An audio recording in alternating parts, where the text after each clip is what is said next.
Hi everyone, welcome to another episode of Mathways. Before we get into it, please be sure to subscribe if you have not done so. If you have already, thank you so much. And of course, if you find this video useful, be sure to like before coming off or leave a comment below.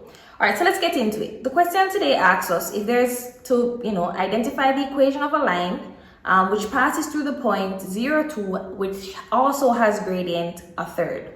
Now, the first thing we want to make note of is that the equation of a line in its general form is y is equal to mx plus c, where y and x would be the various values of x and y, but more importantly, this m represents the gradient, and this c represents the y-intercept.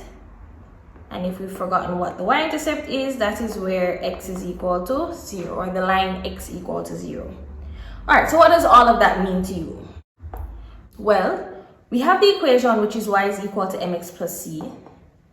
We have the point 0, 2, and we know when we're dealing with coordinates that 0 represents our x value and the 2 represents our y value. So we have an x value or y value, and we are told the gradient is a third, which means that m is equal to a third. So if we're supposed to substitute those values, we would get that 2 is equal to a third multiplied by 0, and we put plus c. And as you can see, we have one equation with one unknown, which means we can go ahead and solve for c. So a third times 0 is just going to be 0. So it just means that 2 is what is equal to c.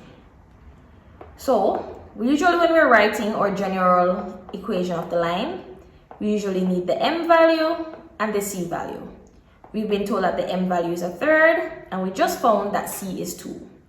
So writing that, we will get a third x plus 2.